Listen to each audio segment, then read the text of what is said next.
नमस्कार दोस्तों, मेरा नाम अरुण कुमार है और मैं एक इंश्योरेंस कंसल्टेंट हूँ।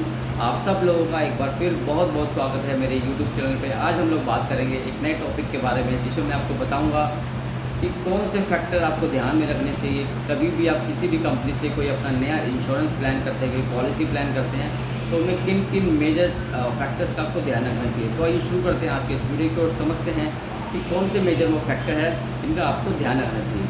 तो दोस्तों, आज मैं बात करने वाला हूँ, आज का जो हमारा टॉपिक है वो है principle of insurance. Principle of insurance, जिसमें मैं आज आपको बताऊँगा वो 6 पॉइंट्स जिसका आपको ध्यान रखना है। कहीं ना कहीं से भी आप किसी भी प्रकार का अगर लाइफ इंश्योरेंस लेते हैं तो आपको किस तरीके से ध्यान रखना चाहिए, किन किन फैक्टर्स का आपको पता होना चाहिए। तो आइए शुरू करते हैं आज के इस वीडियो को। तो दोस्तों, सबसे पहले मैं बात करता हूँ, सबसे पहले पॉइंट आता है आपके प्रपोजल फॉर्म का। जी, जब भी आप किसी कंपनी से कोई इंश्योरेंस लेते हैं उसमें प्रपोजल फॉर्म भरते हैं। प्रपोजल फॉर्म आप भरते हैं या आपका कोई भी कंसल्टेंट भरता है, उसमें एक चीज़ का आपको ध्यान रखना है, उसमें जो भी आप मटेरियल फैक्ट डालते हैं, जो भी इंफॉर्मेशन आप प्रोवाइड करते हैं वो 100% एक्यूरेट होना चाहिए। उसमें किसी भी तरीके का कोई भी कैच नहीं होना चाहिए, किसी भी तरह का अप एंड डाउन से ऊपर नीचे वो इंफॉर्मेशन नहीं होने चाहिए। दूसरा मैं बात करता हूँ प्रिंसिपल इंश्योरेंस, जिसका नाम है पेपर फॉर्जरी।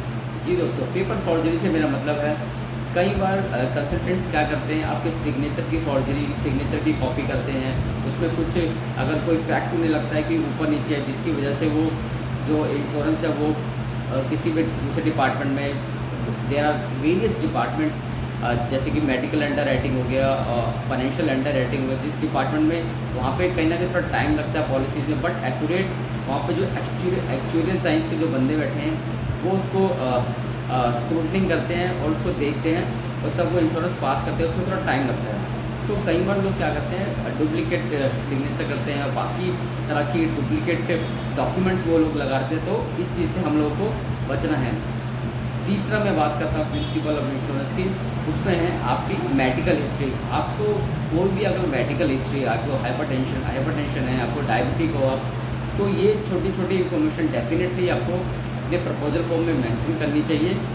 जो मेडिकल अंडर राइटिंग में ये प्रपोजल फॉर्म जाते हैं और वहाँ से ऐसा नहीं है आपका प्रपोजल फॉर्म कैंसिल हो जाएगा, बट कंपनी इसके लिए कुछ थोड़ा एक्स्ट्रा चार्ज करती है। वो एक्स्ट्रा चार्ज बचाने के लिए ही कुछ एडवाइजर्स क्या करते हैं, इसको इग्नोर करते हैं, मेंशन नहीं करते हैं। बट इसमें प्रॉब्लम कहाँ आती है, जब भी आप क्लेम लेने जाएंगे, जब आप क्लेम लेने जाओगे कंपनी के पास, तो उस टाइम क्या होगा कि कंपनी उस क्लेम को रिजेक्ट कर सकती है कि आपने हमें प्रायर हमें आपने इन्फॉर्म नहीं किया था कि आपको इस तरह की किसी भी तरह की कोई परेशानी है। चौथा मैं बात करता हूँ ऑक्यूपेशनल इन्फॉर्मेशन। जी दोस्तों, या जो भी आप ऑक्यूपेशन में है, मान लीजिए आप किसी ऑयल कंपनी में है, किसी आप माइनिंग कंपनी में, आप एक इंजीनियर हैं जो हाई राइज बिल्डिंग्स में काम करते हैं, तो उसमें क्या होता है, आपका रिस्क आपका बढ़ जाता है। तो उस रिस्क फैक्टर में क्या है, कंपनी कहीं ना कहीं थोड़ा सा उस चीज़ को ध्यान में रखते हुए वो अंडर राइटिंग में जब डिपार्टमेंट में जाता है तो उसका extra premium definitely company charge कर सकती है, बट वो आपको एक्यूरेट रहेगा। कभी भी अगर आपका क्लेम रहता है इस वजह से और आपने अपनी एक्यूरेट इन्फॉर्मेशन दी है फॉर योर ऑक्यूपेशन, तो आपके जो क्लेम्स हैं वो रिजेक्ट नहीं होते, उसमें आपको प्रॉपर क्लेम मिलता है। चौथा मैं आपको बताता हूँ प्रीवियस पॉलिसीज़। अगर आपने इससे पहले कोई पॉलिसी ली है किसी भी कंपनी से, चाहे वो प्राइवेट कंपनी से हो या वो LIC से हो, तो उनका आपको डेफिनेटली एक इन्फॉर्मेशन, पूरी इन्फॉर्मेशन, उसमें एक कॉलम होता है, पूरा एक पेज होता है, उसमें आप सारी पॉलिसीज़ की डिटेल डालिए। होता क्या है, कोई एक पर्सन का एक मान लीजिए 15 लाख तक का जो है, 15 लाख से पहले अगर कोई आप इंश्योरेंस लेते हो तो उसका आपका मेडिकल नहीं होता, बट जैसे ही आप 15 लाख के ऊपर जाते हो आपका मेडिकल भी होता है और आपकी कहीं ना कहीं ITR भी उसमें ऐड की जाती है। तो वो प्रैक्टिस बचने के लिए, जैसे कि मैंने आपको बताया, वो प्रैक्टिस बचने के लिए मैक्सिमम लोग क्या करते हैं, उसमें आपको प्रीवियस पॉलिसी डिटेल नहीं डालते हैं। नहीं डालने से क्या होगा कि आपका कंपनी को पता ही नहीं लगेगा कि आपका ऑलरेडी आपने कुछ इंश्योरेंस लिया, और अगर इन फ्यूचर किसी इमरजेंसी केसेस में अगर आपको कोई क्लेम लेना पड़ता है तो उस टाइम पे भी कंपनी ऑब्जेक्शन कर सकती है और आपका क्लेम रिजेक्ट हो सकता है।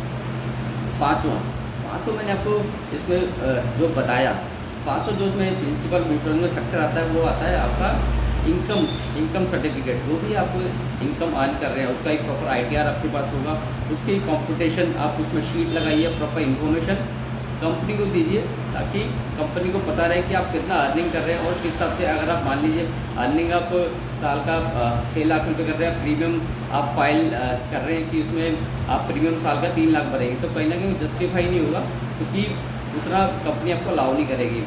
बट आपको उसको इन्फॉर्मेशन पर एक्यूरेट देना है। तो दोस्तों ये 5 ऐसे फैक्टर जो मैंने आपको बताए, इनको आपको कहीं ना कहीं ध्यान में रखना है।